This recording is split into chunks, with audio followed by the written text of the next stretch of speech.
Let's start the show by talking about my sponsor, Paloma Verde, and their new website, palomaverdecbd.com. Head over to palomaverdecbd.com and check them out for all of your CBD needs. They've got the gummies, tinctures, salves. So if you're needing anything to maybe chill you out, something to help you get mellowed out, something for your joint pain and stiffness, go over to palomaverdecbd.com and give them a check out. Carlos and Vanessa are awesome people. They run a great company. And if you enter the promo code FACTS at checkout, you'll get 25% off your order. Plus, any order over $75, you get free shipping. So, I don't know what you're waiting for. Head over to palomaverdecbd.com and check them out. Let's start the show. This episode will be completely taken out of context. Welcome to the Fact Check This podcast. So I am here with the Justin Campbell. What's going on, man? Oh, nothing much. How you doing, Tommy? I'm good. It's good to see you again. Yeah.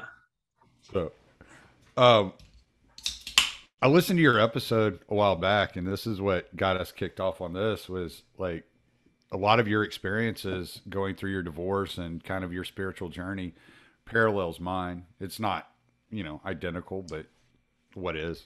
So, but yeah, so we had a lot in common. We experienced a lot of the same things there. And it goes back to one of the things I always say.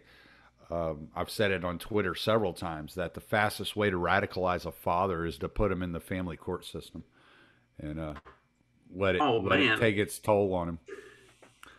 Yeah, I could do a whole episode just on that experience alone, much less, the personal journey and spiritual side of going through all that experience. Yeah, just the family court system in and of itself it's as a father, you are fucked before you ever step foot in the courtroom, and then the whole process of it is just a giant system of more ways to keep fucking you forever. Like it's been I'm finally in a position with that where like I'm not having to go every month to fight dumb shit, but it for about 3 years, that's what it was.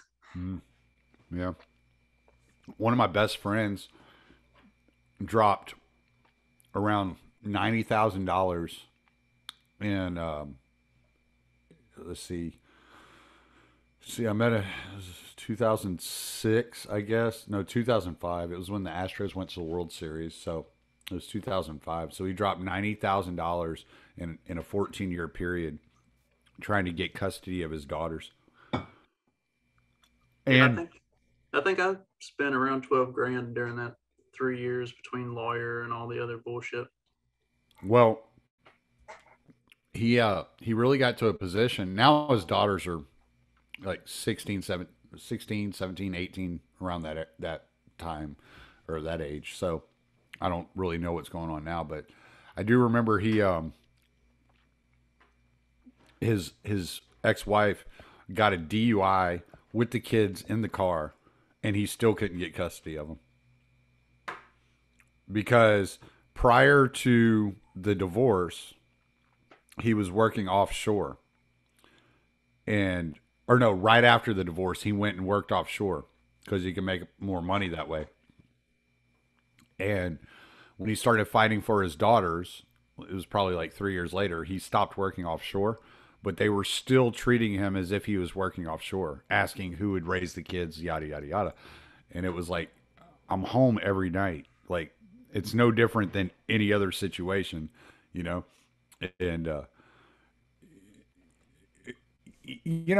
the problem is, and this doesn't really have to do with the family court system.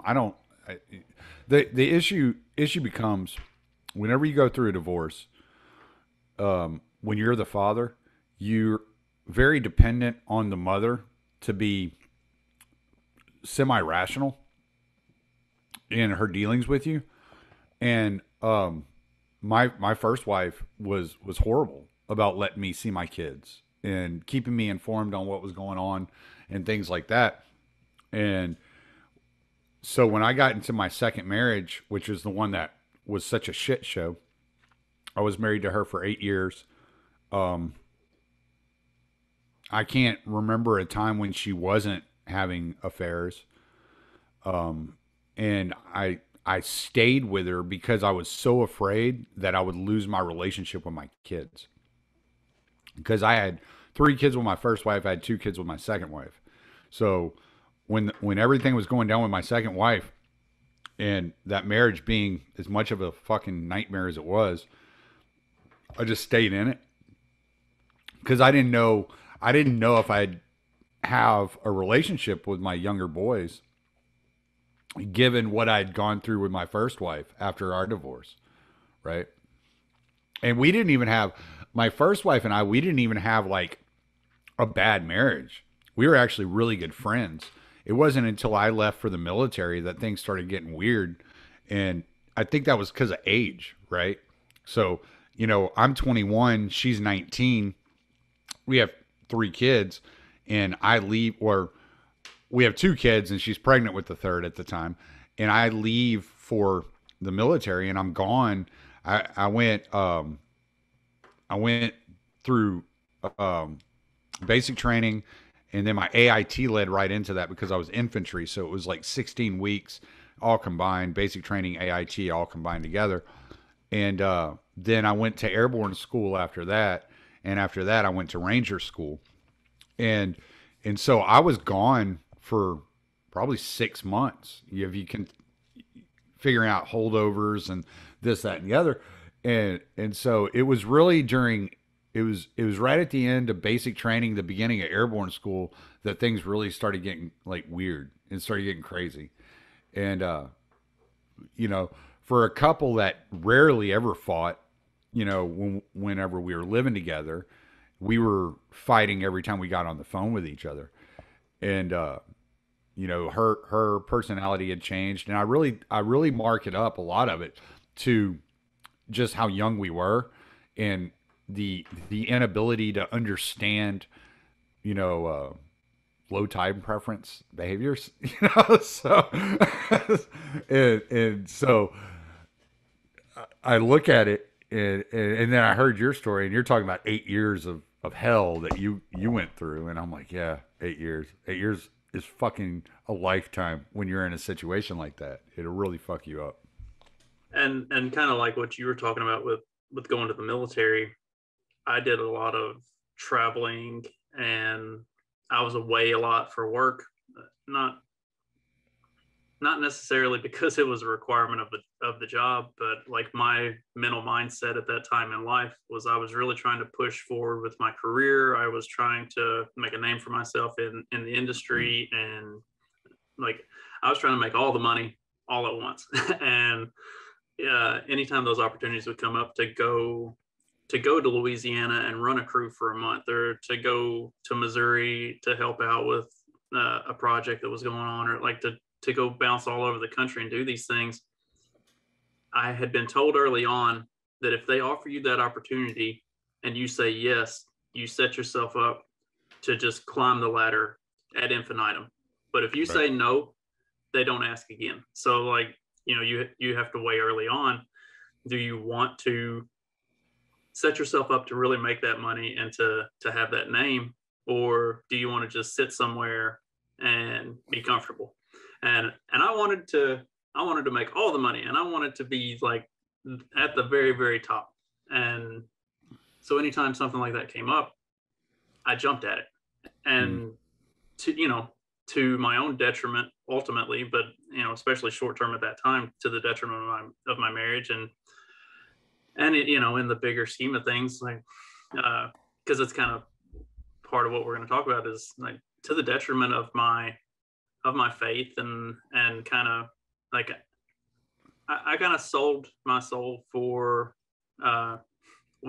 wealth, power, and influence. And while I see the value in those things, I've definitely calmed down a lot as I've gotten a little older.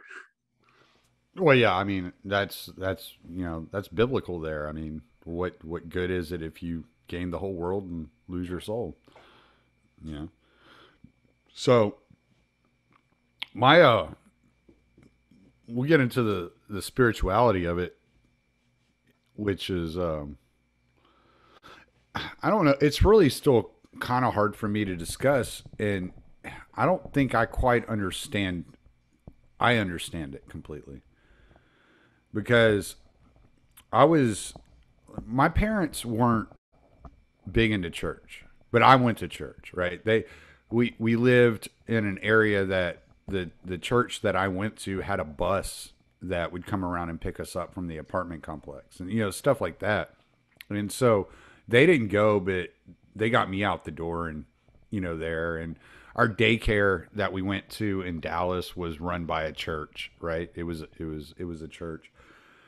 And so my mom, I guess, was always kind of a Baptist, but my dad was more of an agnostic. He was just like, whatever, like, and I've kind of gotten to that point in my life, and that's kind of where I turned to, was kind of like, I don't know how anybody could claim to know. I don't understand I think the act of trying to be fundamentalist or evangelical a lot of times is hubristic, thinking that you have all the answers, which we run into that in the Libertarian Party a lot. So it always just kind of struck me as odd, like that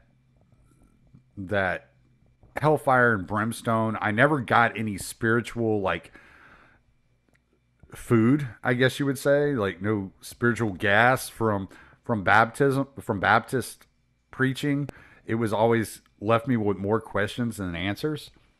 And one thing that we can both probably attest to is what leads people like us to, like, libertarianism and these types of ideas is this searching for truth. We're looking for the truth, and we think we found the best way of finding the truth. Maybe not the best truth, but the best way of finding the truth.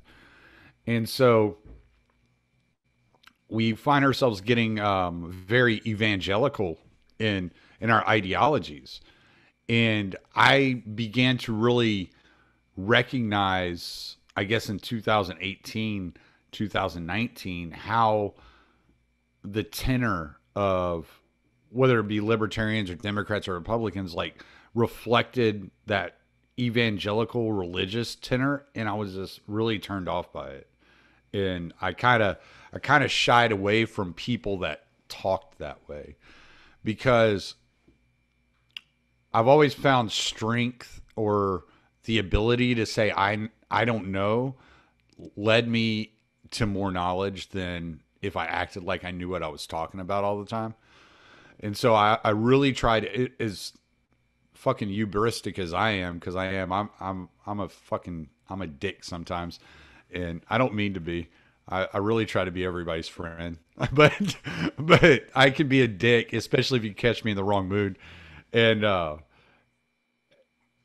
I'd find myself arguing with people over things that I'm like, but do I really know that's the truth? Like, are they saying anything here that makes any sense? And I'd find that what was actually happening is everybody was talking past each other. Nobody was actually having the same conversation. And I see that all the time nowadays. So anyway, this kind of agnostic journey of trying to figure out, like, the truth brought me to a situation to where I was so, I don't know, iffy about any religion, that any kind of religious tenor would turn me off. And then I just got to the point where it was so obvious that everything people talked about had some sort of, like, worship involved with it, and some sort of, like, religiosity to it, that I began to, like, contemplate, like, well, is this just part of the way that humans interact? Is this just part of what we are? And then going down that road, then I started really, like, kind of searching along the spiritual lines again, because I'm like, if that's just what man is and they need something to worship, I certainly don't see anything in this world that is materialistic, that man has created, worth that energy for me. Absolutely. And so that's kind of why I am where I am now, even though I still say I'm agnostic. Like, today I went to an Orthodox divine liturgy for the first time, you know, because I'm looking at it and going, even if it's not 100% like what I believe, it's better than anything I see out in the world. Like what's out here isn't fulfilling any holes in my life, you know? So it's interesting you talked about when you were younger and the bus coming around and stuff. So I was raised in church all my life. Christian when I was a baby. My parents were Methodist. My mom was raised Catholic. My dad Methodist, and then we went to Methodist church all through, or like for literally all my life. My parents still go to the same little country church back home. And as I've gotten older and looked back on it, like I know that being in church every week like that kind of shaped my religion a little bit. But as I look back on it, like even when I was in high school and early on in college, I don't think I got anything from the messages. Like I wasn't getting spiritually fulfilled. Like I wasn't not in the like scriptural doctrinal way. The thing that I remember most about being young was youth group, was hanging out with other kids, was having conversations with them about, you know, just life in general, like not looking at theology, not really even like I remember sermons that would get me fired up, but they didn't get me fired up to dig deeper into the Bible and to understand things better. Like they got me fired up because the pastor preached on something that was like a rah-rah, you know, cheerleader type thing. And so that's where I am now with the spiritual journey, especially since the divorce, because that really, and I can talk about that a little bit more. I didn't really talk about that in my episode, but like the actual like being broken was an interesting aspect that came out of that, because that was something that I had never really thought of. But where I am, you know, where I was as a young man and in those early formidable years, it was more of a community. And now there's still the community side of it, but it's more looking for like depth, not just that surface level hanging out and having fun and communing with people. You know what I mean? Mm-hmm.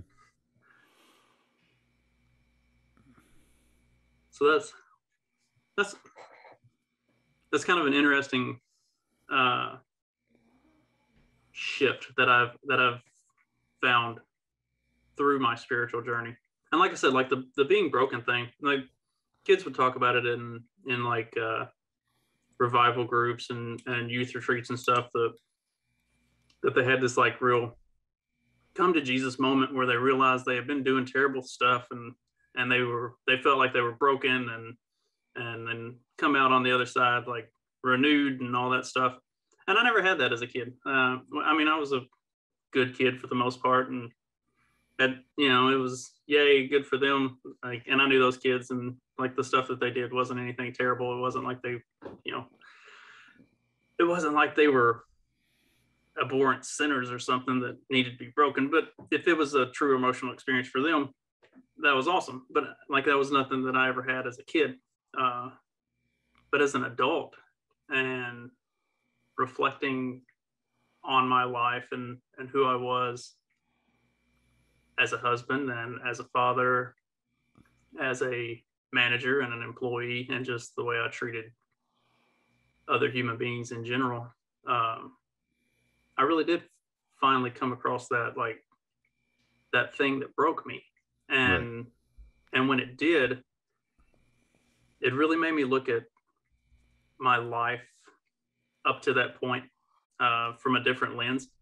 And it made me look at my relationship with God in a different way. Because I had always, like, I always was religious and I always went to church and I always believed in God. But up to that point, it was kind of that superficial belief of my younger days. It was the more of a communal thing, not of an actual spiritual thing. So then, you know, once I had that,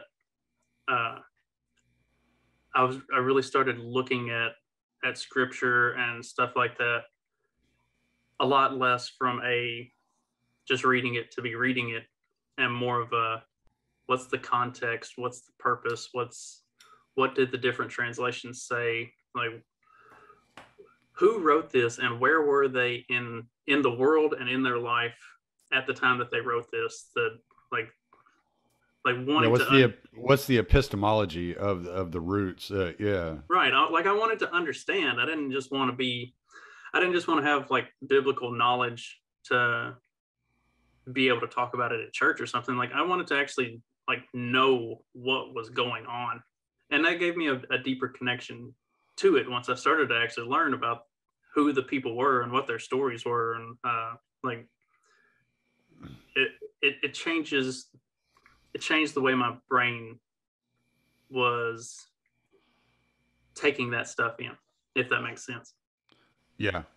I think that draws back to something that Matt Erickson has said about the Enlightenment being a mistake, and I think if I can go so far as to speak for him at this point in time, I think part of what he's saying is that the Enlightenment created a situation in society and in humanity where everything was intellectualized, and that's one thing that I found that I have issues with, because I analyze things, then I overanalyze them, then I analyze them again, and that's a never ending cycle with me, is because I'm always trying to compartmentalize, trying to put everything into some sort of category, right? And use my left brain to, file everything where it belongs.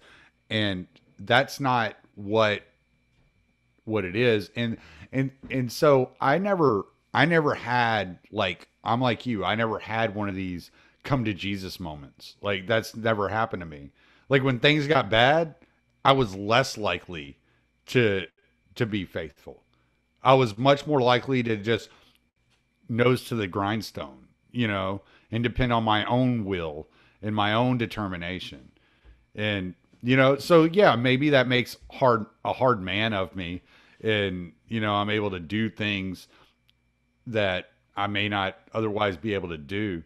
But I remember, and you're talking about betrayal specifically, the ninth gate of hell, as far as Dante is concerned, is betrayal, and that's the depths of hell, for a reason, because there's nothing like being betrayed. That nothing feels as bad as being betrayed.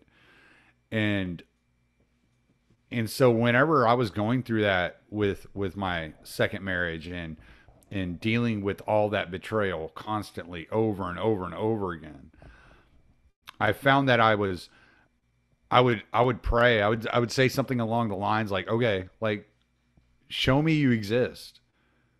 Like, intellectually, I know all this stuff. I know the Bible. I know the teachings. I know all this stuff. But show me. Like, prove it. Like, make all this stop. Just prove it. Just stop all this. And it never happened. And that led me to being agnostic. It did. Is not receiving an answer. Maybe wasn't the answer I was looking for. Maybe that's what my problem was. I was. See, that was the I'll be real quick with no, it. go go ahead, man, as long as you need to. The part of my story that I talked about on my episode was, I had always prided myself in being a very independent individual, and like, I believed in God, and I did the whole church thing, and I tithed, and like, I did what I was supposed to do as a good Christian, But when I prayed, it was always service level prayer. Like, I never actually asked for stuff. I asked for the stuff that you're supposed to. I said the things you're supposed to say when you pray.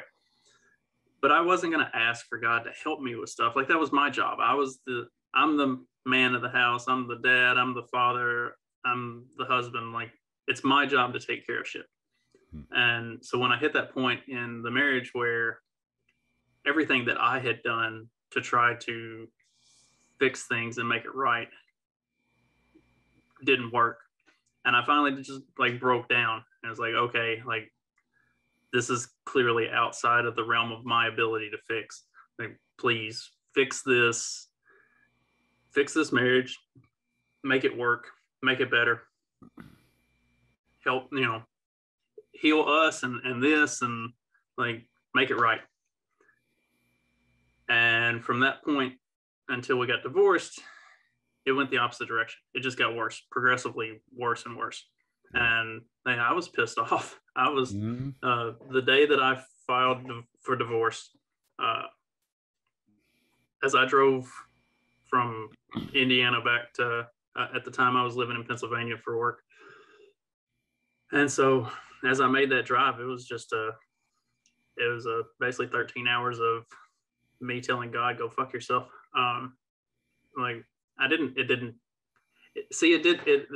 That's something that it never broke my belief. It just broke my desire to have anything to do with it. Like I still, even as much as that hurt, I still believed that God existed. I still believed that he was there. I just didn't think he gave a shit. And if he didn't, then why would I? And so like, I basically said, I'm done. Like I'm done with this church stuff. I'm done with this religion stuff. I'm done with this God stuff.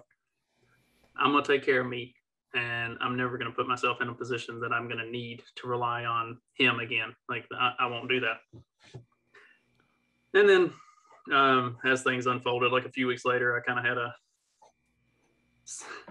so I've got it on the shelf right over there. It's called Sacred Marriage by Gary Thomas. It's a book. And so when I was going from Evansville back up to Pennsylvania, I had stopped at what had been our house and I cleaned off my bookshelf. I wanted to take all my books with me. I don't know why, but I needed my books with me if I didn't want anything staying in her house. So I've got this box full of these books, and I start taking them out of the box and putting them on my bookshelf there in my apartment. And I come across the Gary Thomas book, and Sacred Marriage here, like a week and a half after I filed for divorce. I'm like, I don't need that shit anymore, and just like stick it up on the shelf. And it was a really weird feeling because it felt like no matter where I went in the apartment, that book was staring a hole through my head. And I didn't like it. So I went and I pulled the book off the shelf. I was like, this is not for me, and slung it across the room, and it slid under the coffee table. And I had my laptop bag under the coffee table. And so when I got to work the next morning and I pulled my laptop out of the bag, the book fell out on my desk. And so I was like, okay, if this is what it takes, if this is what I got to do, then I'll read the book.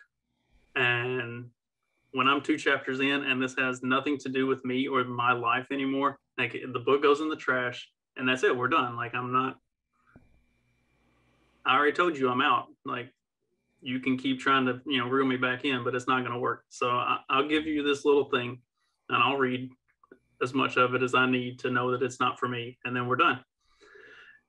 And chapter two of that book really focuses on inflection and looking at who you are and what your role in your relationships are. And it fucking broke me. Like I said in my episode, like I'm glad nobody came in my office that day. Like it was one of those dumb, weird days where nobody came in to ask me anything. My phone never rang. I just sat at my desk and read this book and cried like a fucking baby all day. But it really made me think a lot about who I was, how I handled relationships, and how I handled especially my relationship with God, because that's kind of a focal part of like your relationship with God.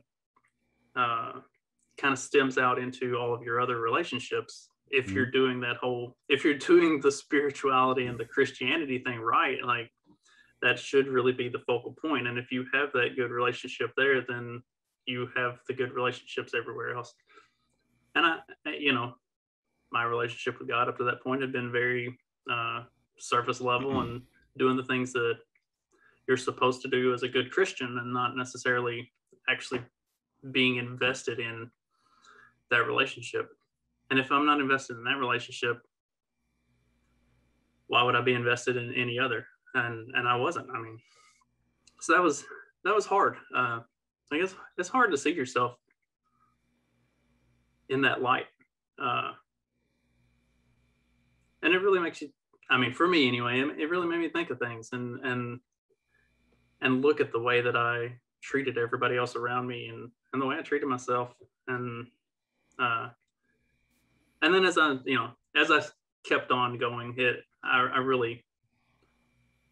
I can see now that the answer that I wanted from God at the time was to fix that marriage. But that marriage didn't need to be fixed. It needed to burn. What God needed from me was to fix me. Yeah, and see, here's what's weird with me is after my divorce, and I'd gone through all the emotions of betrayal and anger and bitterness and all that stuff. I just I just shrugged my shoulders to, if there's a God, like, I don't know what it is. I've never been able to find it. Like, I don't know.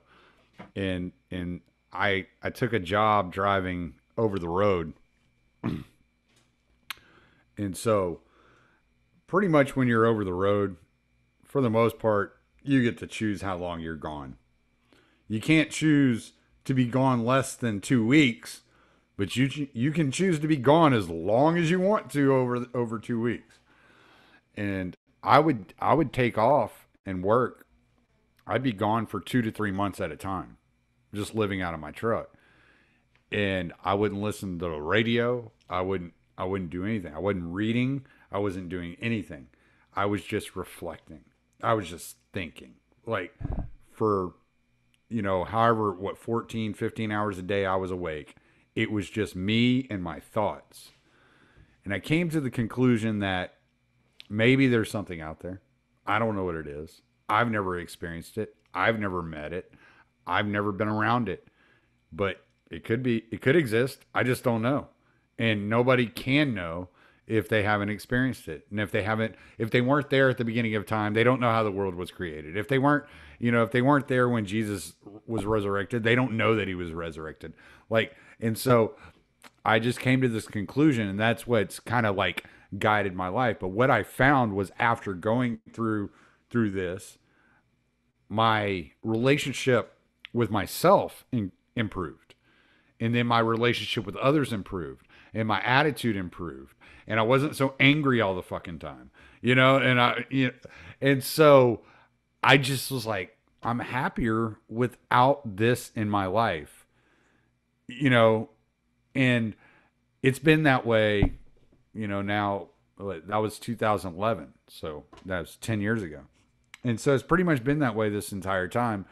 And the only thing that has crept up on me and said, hey, you need to look back in this direction, like I said, is the tenor in which people talk about things and my disgust with what people have built on their own, right?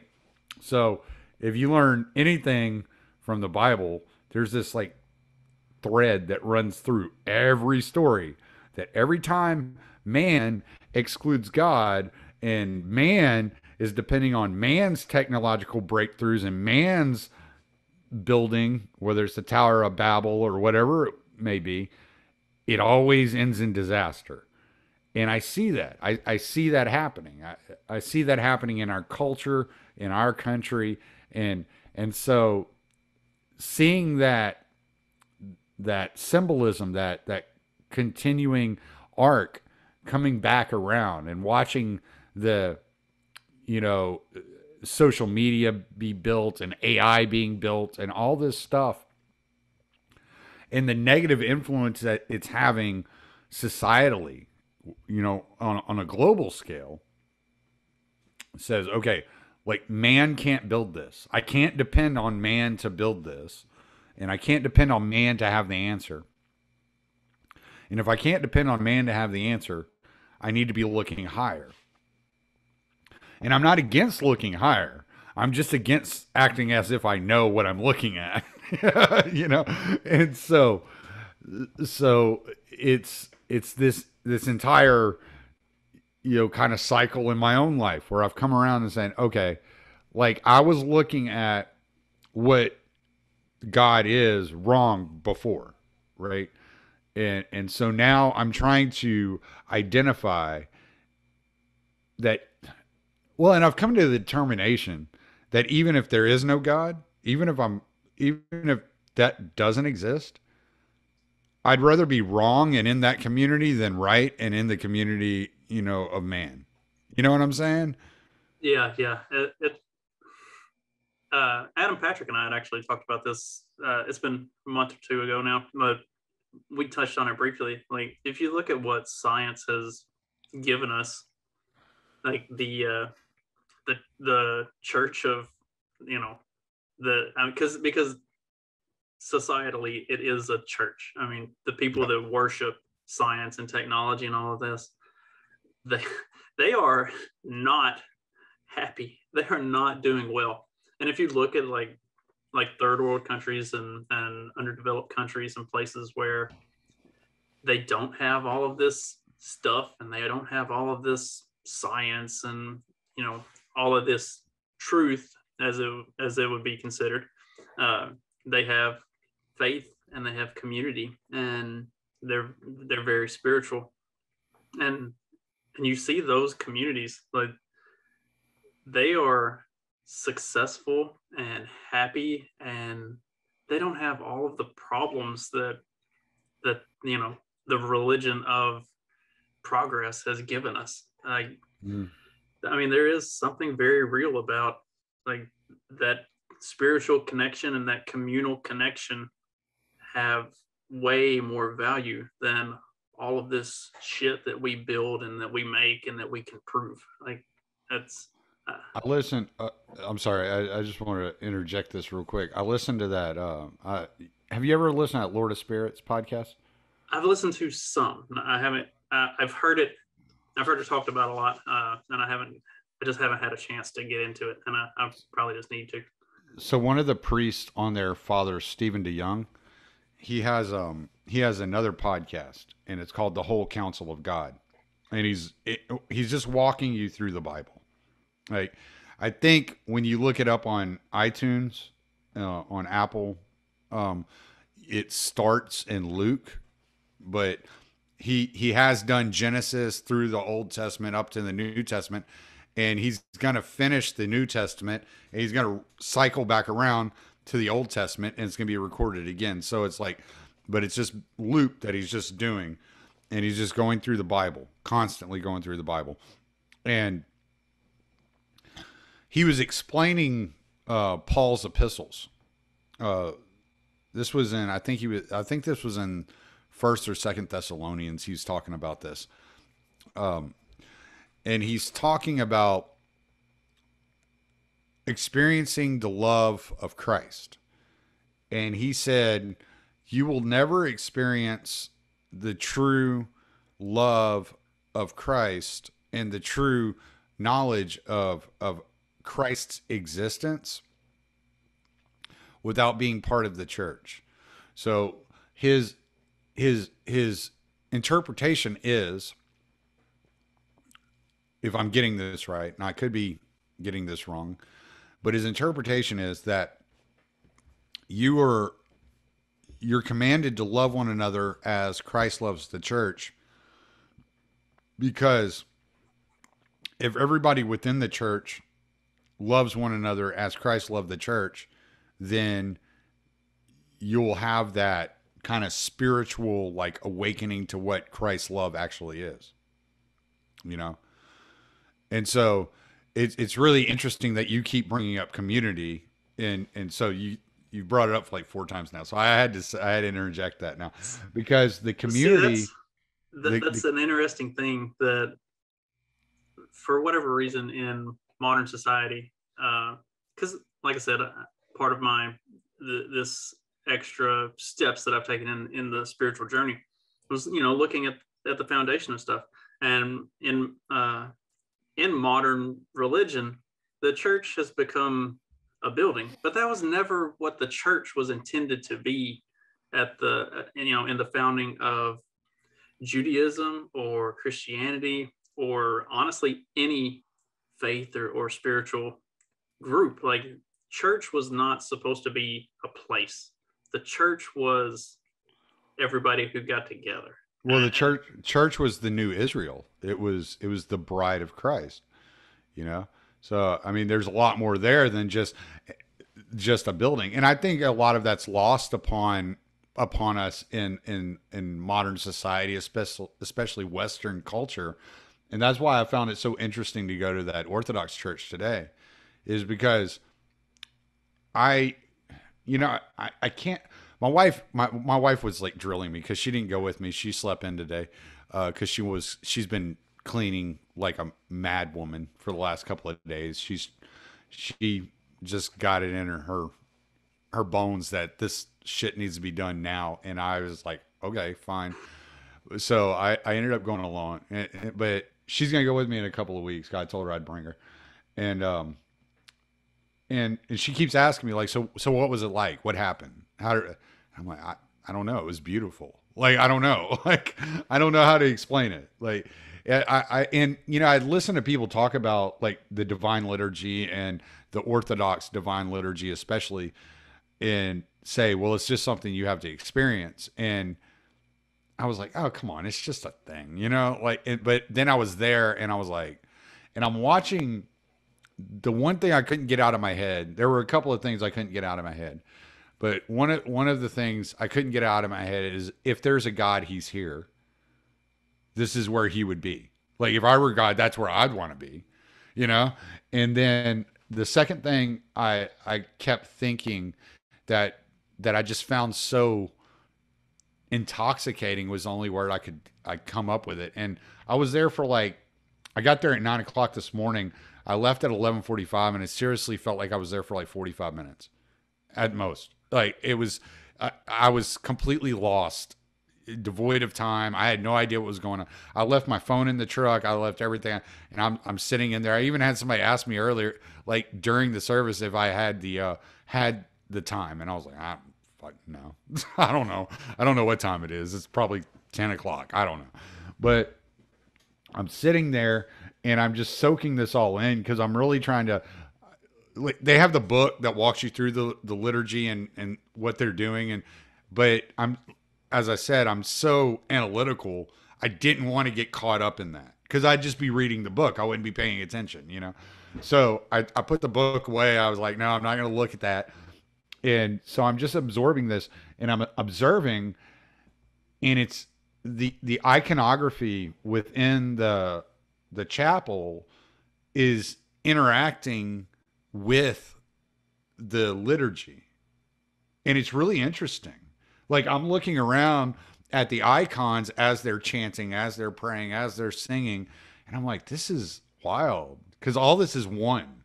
Like, when you walk in there, you're like, oh wow, these are some really beautiful like paintings, blah blah blah. And by the time it's over, you're like, all this was acting as one thing. Like, there wasn't like several things happening here. It was all one thing that was going on here. And it's such an interesting thing that I was like, if there's a God, this is where I'll find him. Like, I'm not going to find him somewhere else. This is where he'll be whenever he like reveals himself to me. And so, yeah, I'm definitely going to go back, because I was like, that was just, even for no other reason other than that was the most gorgeous thing I've ever seen in my life. You had mentioned earlier having a knowledge, but you don't want to present yourself as knowing necessarily like what the answers are. And that there really is a high degree of experience that you're, especially like your individual journey, but the knowledge comes from that experience. So like, I talk about my experience and what I went through, and like I know that God is real because I had that, but I can't quantifiably make that real for somebody else who hasn't had. Materialistically, like, how are you going to do it, right? Right. And so And there the is people, my thing is, I'm sorry, I was just real quick. My thing is the people that think they can materialistically make that a reality for others are just like speaking out of total hubris. right. And it's like, so I've had plenty of conversations with friends who are agnostic, atheist, other religions, and what I try to focus on is just having the conversation and being open and honest and trying to exemplify caring and understanding. But I'm never going to push that like what I experienced is the only way to get there, or that what I experienced means that I know definitively what's going to work for anybody else, because I don't. I mean, I have a good friend who's he's a practicing pagan shaman, and like that's where he has found his spiritual connectivity to the world and the gods and whatever else, and like that works for him, and we have great conversations. And a couple of years ago I was deer hunting, and he sent me a text while I was out in the woods. He was like, you get anything yet today? I was like, no, haven't even seen anything, because we were going to go out drinking that night after I got done hunting. And he said, do I need to get the bones out and like do a prayer for you? I was like, at this point it couldn't hurt. And so he sent me his pictures, and he did his thing. And 30 minutes later, a giant doe walks out, and I got her. It's like, whether that had anything to do with it or not, there might be something there. And like, so, and that's been an interesting part of my journey over the last 5 or 6 years, is reading the Quran and studying like Eastern religions like Buddhism and Taoism and stuff like that, looking at like the pagan cultures and their beliefs and practices, especially when you consider that a lot of modern like Christian traditions originated with pagan traditions. The celebration of Easter, Christmas, Halloween, a lot of that stuff is very closely entwined, which there was a reason that the church did it that way. The early church did that to make it more appealing to get people to convert to Christianity. Actually, you want to hear an even better reason, which I heard talked about on by these Orthodox priests? Yeah. They did it to take over. They did it to destroy paganism. They set up memorials to the saints in old pagan sites to defeat the pagans, to defeat the spirits that. I was like, that's a pretty cool way of looking at it. Hell yeah. You want to talk about the warrior king? Hell yeah. But there's a lot of truth to that. See, I have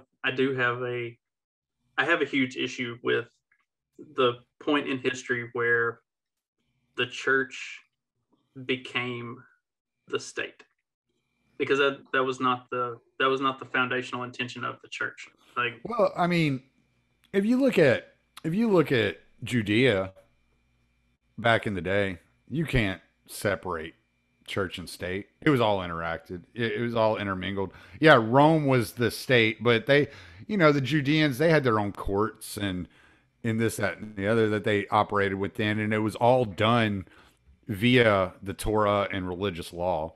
So traditionally, it's all intertwined in some way. I don't know. At this point in time, I think maybe we'd be better off if we lived in a theocracy. Like, at least there would be some moral center to the whole thing. You may not be wrong on that. So for me personally, like I look at the life of Christ and like they thought he was there to be the conquering king.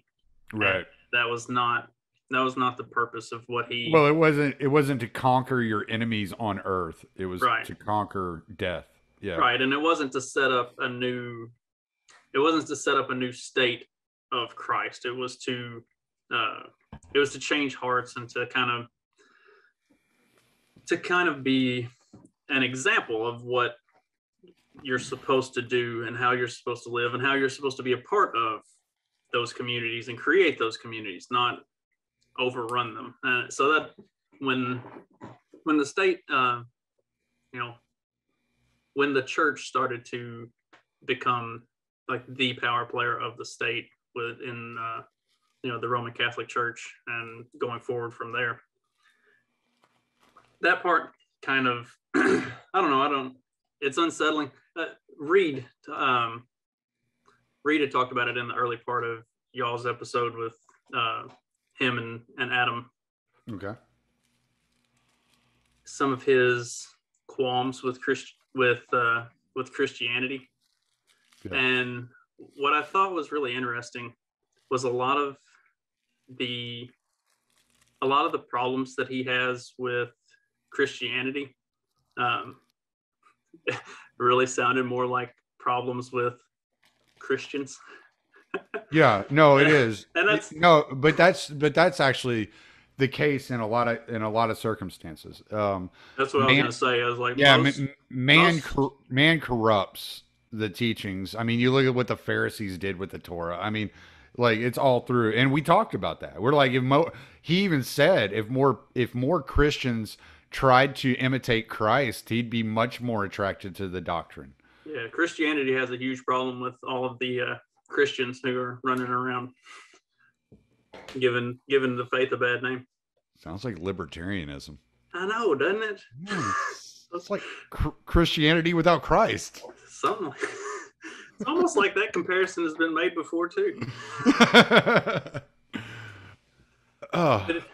So it has been interesting to delve into other faiths and other things and talk to people about that stuff, because I know good Christians who most people would consider them to be very sound in their faith, who won't look at that stuff because they think they're gonna like be corrupted or something. Like everything that I have read, everything that I've studied, none of it made my faith sway in any way. It reinforced it. It strengthened it. It gave me a new depth and a new perspective.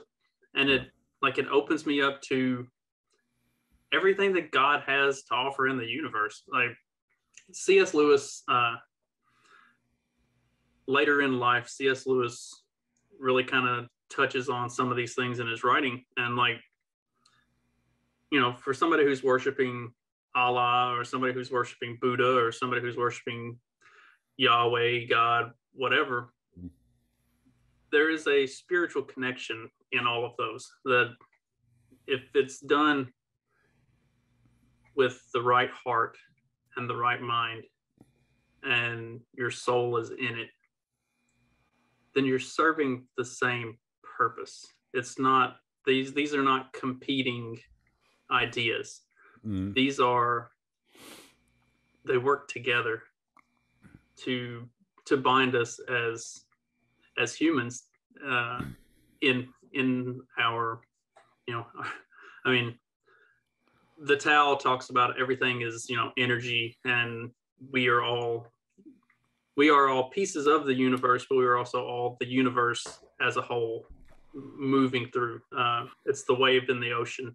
Like we are all part of the wave, and that's how our spiritual journey is. Like me and you and everybody else that we connect with and talk with and have these just, acquaintances with, we're all part of the same thing. Like, we're all connected. And where the world starts to break down is like what we see in modern society, where there's more of a disconnect than there is that connection. And like, spiritually, we should be focused on connecting more and bickering less. Yeah. One of the things that comes to mind whenever you're saying all this is there's something I heard again that Father Stephen DeYoung say that I found like so interesting is he said, I can't tell you where Christ isn't, but I can tell you where he is. And he said, I know that Christ like exists within the Orthodox Church. Now, I can't tell you what he's doing outside of the Orthodox Church. I don't know. Like, and he's basically saying like people that are like, don't get so Orthodox that you're like the Pharisees, that only Orthodox matters. Like, understand that this entity we're talking about has the proponents to be able to operate outside of any boundaries that you feel like you should be able to put on him, right? And so could he be working in Islam or, Taoism or Buddhism? Yeah. Like, I don't know. Like, how am I supposed to know these things? I can't make these judgments. Like, and so when you're saying you read these things, I'm like, well, you're not, okay. You're not like reading Luciferian, like, you're not trying to follow Aleister Crowley's path or something like that. You're honestly it's just honest curiosity, and I don't see anything wrong with that. But I do have something like, here's something I've contemplated and I've thought about. I think I brought it up whenever I chatted with Mark Claire. So you definitely heard it if I did say it. But all right. So in Genesis, the fall took place from eating from the fruit of knowledge of good and evil, right? And then God took away the tree of life, because if humanity would have lived forever, then they would have lived as demons because they had this knowledge. So one of the things, like the Nephilim were supposedly teaching humans technology and these technological advances prior to humans being ready for that knowledge. And so therefore the humans were abusing the knowledge, right? So you look at the way like technology exists, right? Atomic energy didn't come about until after the nuclear bomb type deal, like that type thing. It's always like the most evil intentions that kind of like prequel like better results. And so you look at how AI is being rolled out and the things that we're being told about it, and it makes you nervous. But one of the things I always kind of like, I kind of label science, maybe not in totality, but as an antichrist, because it is taken away the need for people to have reason and logic, has taken away from a lot of the creativity and mysticism of humanity. And that's a lot of what's beautiful. Like when you read a novel and it transports you to another time, right? Like we talk more about Dostoevsky and C.S. Lewis and Edgar Allan Poe or H.P. Lovecraft than we do about modern novelists. Like it's just, they don't even compare, and they've lost some of that mystical kind of thinking and walking that line. And some of the best books I've ever read, some of the best novels, one of my favorite novelists is Clive Barker. He never tries to explain to you where this magical world came from. He never tries to rationalize it to you. It's just there. You're just going to have to accept it. If you want to engage in this book, That's just something you have to accept, right? And so this rationalizing of everyday life has led us to a point where there there's no there's no acceptance of a possible mysticism on on the macro level, because we can't compartmentalize it, we can't categorize it, right? We can't physically touch it and move it and put it in a file and know where that goes. And there have been things in my life. One of the instances I gave, it was the last time I had Adam Patrick on by himself, was I talk about my son who was born 12 hours after he was born. He started vomiting blood, and he wouldn't stop. He went through he went through the amount of blood of 9 infants. And yeah, they use science, blood transfusions, blah blah blah, but they couldn't figure out what's wrong with him. No matter how many tests they ran on him, no matter what they did, they didn't know what was wrong. And this went on for 6 days. And then on the 7th day, he rested, because that's when he stopped vomiting blood. Never started vomiting blood again. That 6 days solid. It happened. 7th day, it stopped. Never started again. He's never had any more than a cold. They don't know what happened. They don't know why he stopped. It just one of those things. And it's like, all right. And it's easy if you're like programmed to say, well, God did this, then it's easy to say God did this. Now, I'm not going to sit here and say I had a religious experience due to this, but I recognize the fact that it was magical, that there was something there that happened that nobody can explain what happened. Never have been able to explain what happened. And there's no amount of rationalizing or filing or categorizing that I can do to make that a logical instance in my life. And that's the only reason I never went full atheist, is because there are things that I've experienced in my life that I can't explain. I don't understand. Whether it's God or whatever the hell it is, it was way beyond anything we're capable of understanding or knowing. Right. Whatever it is, and whatever you want to call it, it's you can't deny that it exists in some way. Happened. It happened. Like, I don't know what to tell you. Right. I had a friend in high school that he had a couple brain tumors, and they were getting bigger. They weren't chemo and stuff wasn't working, so they were gonna remove them. And when he went in to have them removed, when they like did the X-rays and stuff, they just weren't there. Like, they were just gone. So like they didn't have to crack his head open and pull chunks of his brain out. They just weren't there anymore. And like like they were there and then they weren't. And was that a God thing, or was it?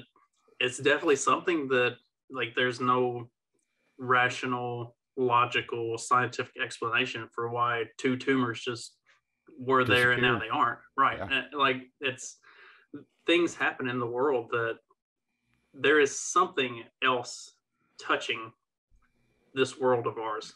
And something's at work. Like, right. Whatever it is, something's at work. And you can call it whatever name you want to, but it's there.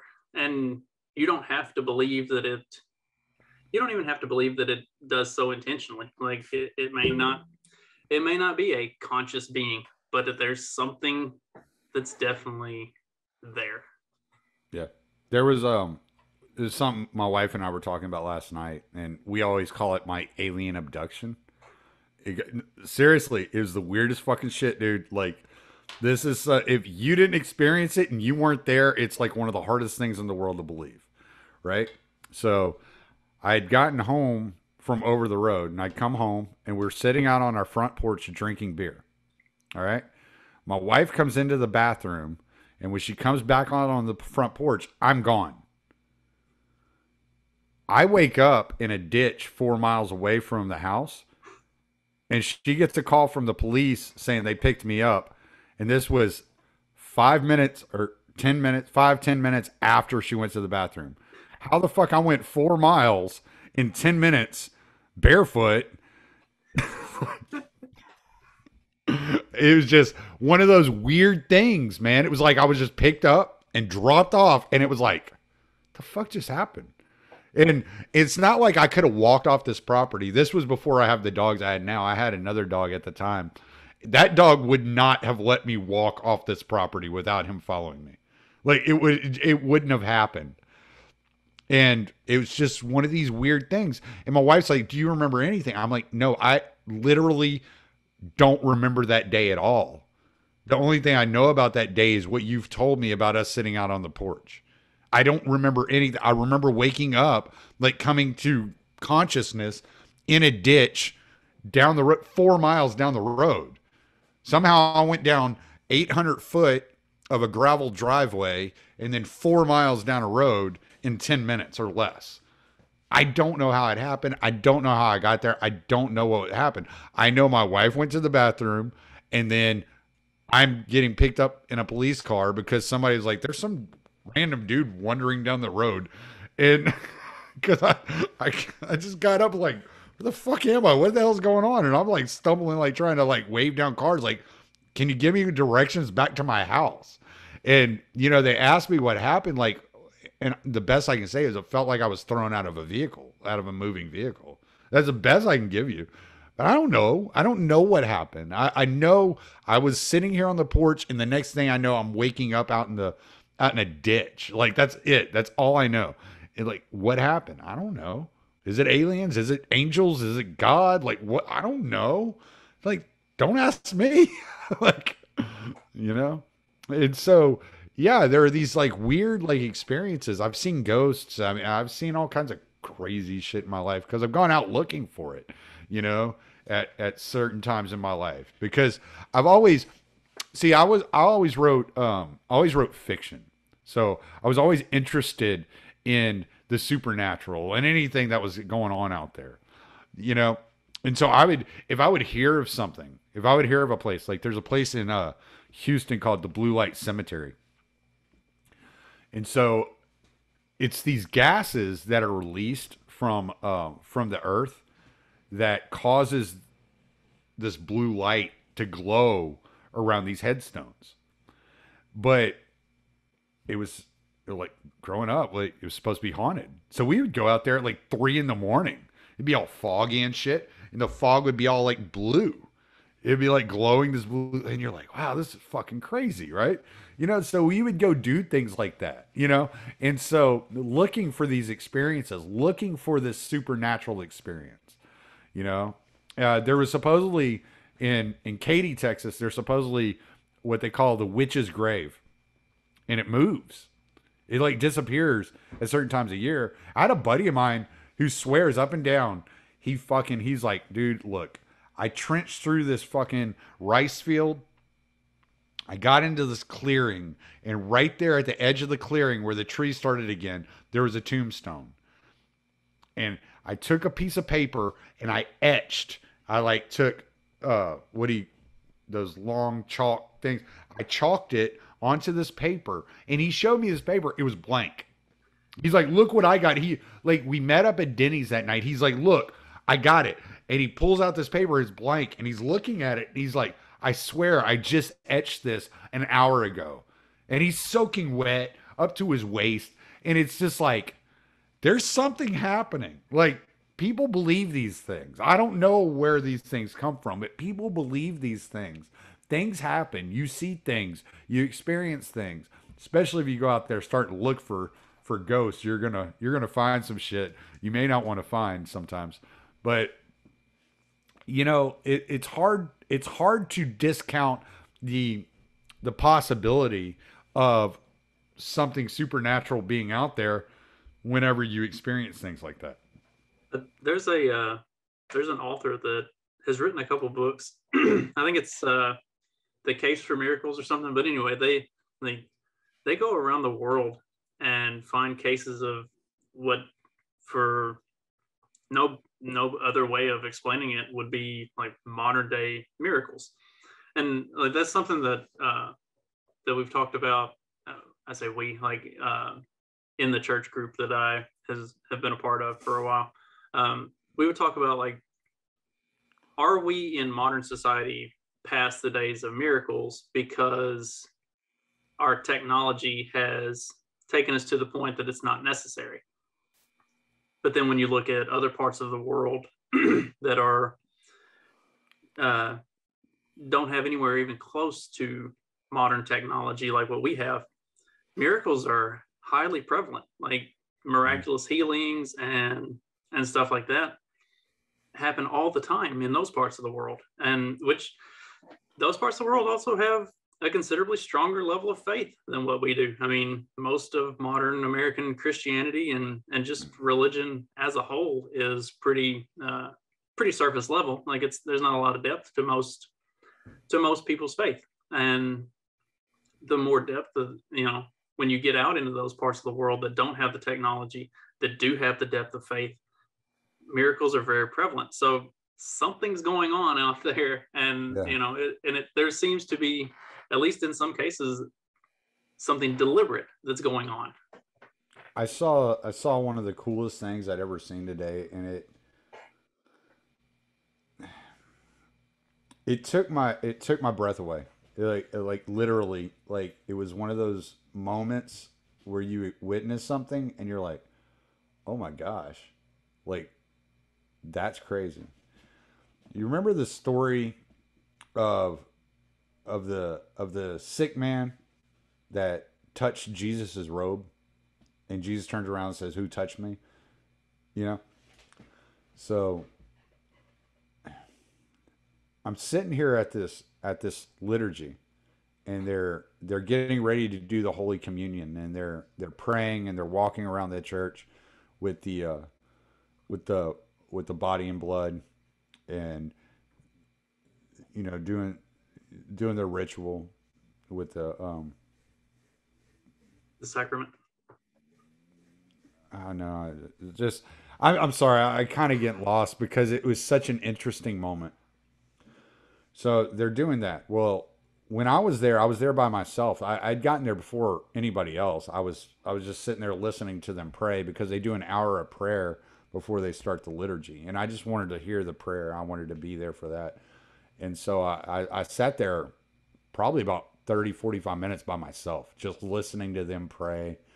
And this guy shows up, and he's just hacking, just coughing, he sounds like cancer, like lung cancer coughing, right? And you could tell that he was very much into the liturgy. He was very invested emotionally and spiritually into what was happening around him. And I kind of was like peripherally watching him, because he was like right there, just across from me. So I could peripherally kind of keep track of what he was doing.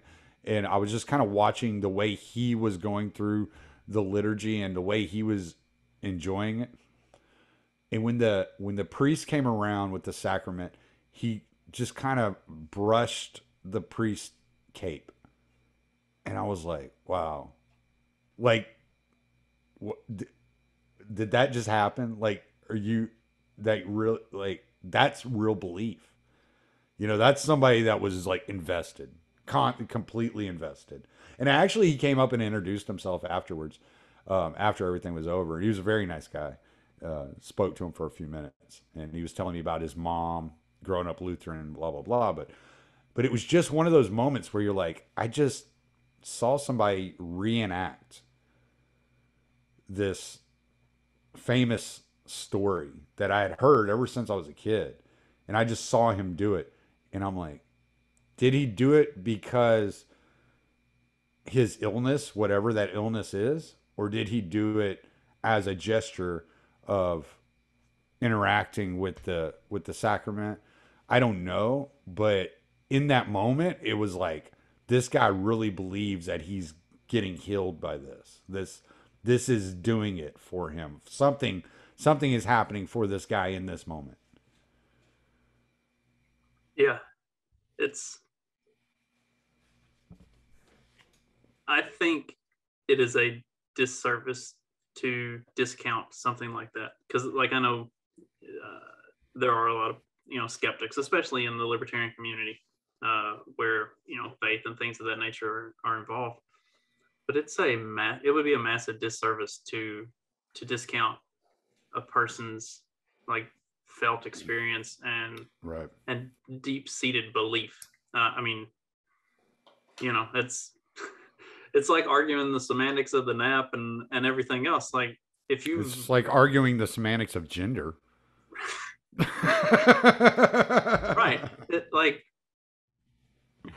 there is a if a person has a spiritual connection to that thing, even if I look at it and I don't think there's any value in it, if that person is getting some value out of it, that's you. Do it. Like take it and run with it, and God will bless it somehow. And if it's not good, you'll probably learn a lesson from it. Like you're gonna, however you choose to look at the universe through whatever spiritual lens you want to look at it through, there is something to be found in belief and experience, no matter what those beliefs and those experiences are. And I very deeply believe that. And I also believe that there is a God, but even if there's not, I still think there's something. Well, maybe a wife and I were talking, and I was I was trying to portray what it was that was going on, and I told her, I was like, I really can't describe it for you. I really can't. I can kind of walk you through it. I can tell you what they did, but I can't do it in any way that justifies like what experiencing it is and what seeing it is. And as atheistic as she is, she's like, you know what? I could deal with some purpose on a Sunday. Like, maybe we don't join the church. Maybe we just go and just enjoy the ritual and enjoy the tradition. But there's nothing wrong with having a little bit of purpose on a Sunday.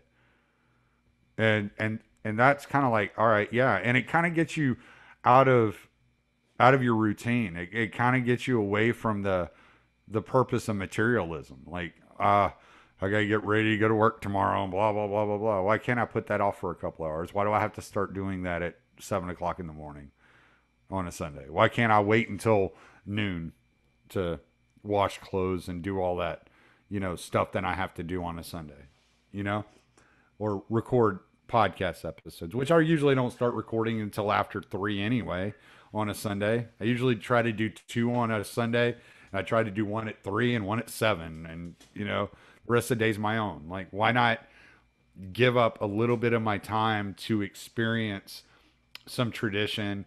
And again, something that beautiful is worth seeing again and worth experiencing again, no matter how I feel about it internally. Like, whether I internalize it and believe it and live it out, there's something about it. There's something about experiencing it. And like I said, that guy, like, that was a moment that it gave me pause, because I don't know when the last time I thought of that story was. But as soon as I saw it, I was like, that's like that guy that touched the back of Jesus's robe. Like, it was just, it stopped everything. Like, time stood still at that moment, because I'm like, I'm watching and I'm just taking it in, and it was just one of those things that I understood what he was doing when he did it. And all this knowledge, all this intellectualizing came through. And I realized that it's not just a story, that's somebody's reality. And he just played it out right in real time. The priest didn't pause. Like, nothing stopped. Nothing extreme happened. He just touched the priest's robe, and I was like, I know what he's doing. Like, I understood in that moment. I was like, I know what this guy's doing. Wow, that's belief. And that's like powerful. that. That's powerful shit. Like that. Yeah, that's what really got me, is like, that's belief. Like, beyond anything else, like, that is what belief looks like. Period. There's no other way to explain it. Like, he was living that belief at that moment. Yeah, I wish everybody would have an opportunity to experience something like seeing that, or feeling the stuff that I had felt going through my whole thing. Like, you have to be open to it, though. I think there is a certain level of, you have to open yourself, your soul, whatever you want to call it, your mind. You have to be open to those experiences. Like, talking about the supernatural stuff, like, when you go looking for it, because it's out there in the world, it'll come looking for you. Yeah. Yeah. I remember one time I was driving. It was probably within the first few weeks I was driving over the road. I was in Alabama. I'll never forget where I was at. I was in Alabama on a back road, and I'm driving, and it's pitch black. There's no lights, it's just trees and darkness, stars above me. And suddenly, out of nowhere, I don't know how to explain what the form was, but there was this white thing. It was like, I explained it to my wife one time, and the only way I could explain it was it was a woman that was the shape of an owl. But it was obviously a woman. But there was an owl. Like, I don't know. And it was just this, it was like a vapor. It came up and it got, I don't know, just above the truck, maybe about 10 foot above the truck, and then it was gone.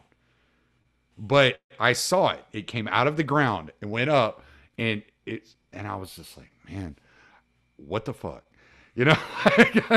And so you see things like that. You can't get them out of your head. You remember those things, like, last when you see things like that. Where it comes from, what it is, like, I don't know. I don't have the capability of formulating a way of diagnosing what it is or categorizing what it is.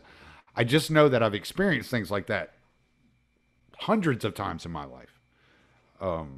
My first wife, when we were dating, she had this clock, had no batteries in it. It was her great grandma's clock. It had no batteries in it, nothing. But every once in a while, it would just start ticking. The hands would just start moving, and they would move back and forth. So it wasn't like a gravity thing where it was just being drugged down. No, it would be like down, down, down, up, down, down, down. And you're like, the fuck's happening with this damn clock, man? And she would always say, oh, my great grandma's visiting. And I was like, okay, like, well, that's fine. And we were just having sex 5 minutes ago, but it's kind of strange. Cover your eyes, Granny. The world is strange, though. I hunt. I have since I was a kid. So, spend a lot of time out in the woods, and you see things and hear things, especially early in the morning, right before the sun comes up, or right as the sun's going down. Like, that's not just the time when the animals move. Like, right. That's when everything's moving. Yeah. And so, like, you see things where there's no wind, but things move. And it's like, so then, like, being the hunter, I'm naturally looking for like a deer or a squirrel or something, but there's nothing over there. You're looking for movement. Right. Yeah. And so you see movement, and you're like, there's got to be something over there. And you're like, no, there's nothing over there. No birds, no nothing. It's like, but why did these leaves on this one bush move, but no other leaves move? Yeah. Right. And like, you see things like that out and I'm sure somebody who's a super skeptic could give a really detailed explanation of how it's the way that certain magnetic field of the earth and blah, blah, blah. Yeah, whatever. But when you spend enough time out in the world and see those things enough, like, there are things going on that are beyond us, and science can't explain them, and technology can't replicate them. They are acts of the universe in some way bigger than our little existence. Is that the that arch? I'm not. This is not explaining it at all. Is that the Pareto distribution? Am I getting this right? Where it's like a lower IQ, middle IQ, higher IQ. You know what I'm talking about? Is that the Pareto distribution? I think that's right. I can't remember what it's called. Okay. But you know what I'm talking about. You see the memes where it has like the low IQ, the middle IQ, and the high. And that's kind of how I'm starting to feel about like religion. It's like the low IQ, there's definitely a God, and the middle IQ, like, oh, there's no such thing as God, and the higher IQ, there's definitely a God. Because the smarter people I meet all believe in God, and the lower educated people I meet all believe in God. It's all the fucking normies, all the fucking middle IQ people. You know, the 115s are all like, no, like there's no such thing as fucking God. So that's interesting that you bring that up, because historically, people who had a high level of faith were some of the high-end inventors and like discoverers of stuff. I'm sure you've seen it at some point. Like there's the meme of or I don't know if it's a meme necessarily, but it's like an atheist guy saying, all right, well, y'all can just take your you can take your thoughts and prayers and let us have all of our science. It's like, okay, well, if we narrow that down and people of faith keep all of the faith-based scientists, your side's going to be running kind of lean on any of the stuff that you get to keep, because the very most creative and most like highest end scientific discoveries were done by people who were exploring their faith. Like they wanted to know how God made things work, and they dug deeper into it. So I mean, that's, and I'm sure somebody will fact check me on that and show me all of these instances where I'm wrong, and that's and that's fine. But there are plenty of scientists who were not at all based in faith and did it strictly for science. But there were a whole bunch more that were very much very devout in their faith, and the reason that they were exploring it to begin with is because they wanted to understand God and His universe better. Yeah, the amount of PhDs that are religious are pretty extreme. There's a lot of them, and when you start discovering them, you're like, "Geez, okay." Like, I know I'm not this smart. I know I'm not as smart as this guy. so my dumbass questions probably mean nothing to him. You know, it's like, so it does make you wonder. You know, like. I think we've been fed like the Richard Dawkins and the Sam Harris line so much, so often, that's how all scientists think, that it seems odd to us. But when you really start diving in, I mean, just look at, you know, Andrew of Popular Liberty, for example. I mean, I'm chatting with him tonight. Like, I probably will never speak to anybody that smart ever again. You know what I'm saying? Like, that dude, every time I talk to him, I ask him, can I borrow a couple IQ points, please? Like, just a couple. Like, just help a brother out. I've drank a lot of beer in my years. Help me out. Well, like a couple of the podcasts that I do work for are it's a couple who are both doctors. She's a pediatrician and he's an anesthesiologist. Like, they're both very deeply spiritual and like devout Christians. And a lot of people in the medical community are that. Like, if there was nothing to it, and if everything was science, like, don't you think those people would be the ones who are seeing that? They would know. They would have some idea. Right. So they would know better than me. You know, I'm just an idiot trucker that likes to talk a lot. I read a lot of books, but, you know, I don't know shit about human anatomy or anything like that. I like the people who are seeing that stuff in the real world firsthand and are actually like treating other human beings and seeing the worst that the world has to offer as far as, you know, health and sickness go. And those people still have a very deep faith and belief. Like, it makes me think that we might be onto something. The only thing about human anatomy I know is my penis still works. So as long as you got that, you're doing good. Yeah, I'm doing all right. You know, not impotent yet. So, well, hey man, you any closing statements? Anything you want to lay out there before we do the plugs and everything? I felt like I got a little preachy at times, and I didn't necessarily mean to, but no, I think it went well. I don't think you were preachy at all. I think we were having a good conversation, and you know, hopefully people get something out of this, like especially people who are on the fence or not sure, just exploring. Like, I'm still exploring. I don't know any of this shit, you know, for a fact. I know what my experiences are, and I know what the feelings I get out of the stuff I read and study are. Like, it's an individual thing for everybody. So hopefully people, you know, open up to looking at supernatural, spiritual, you know, experiencing the universe and taking it for what it is, and hopefully they get something out of it. We could all probably experiment with turning our left brain off every once in a while, because, you know. But plug away, man. Plug. I mean, at jcamp1521 is my Twitter, and then I do the Fact Check This podcast, which can be found on YouTube, Rumble, Odyssey, BitChute, any of the podcatchers. That's about it. Beyond that, I do a lot of work for a whole bunch of other podcasts, so you should definitely check all of them out, because they have a lot better stuff to say than I do.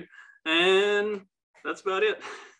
Yeah, if y'all any of y'all need video editing done, video work done, man, get a hold of them. Yeah, absolutely. I'm looking for work, so.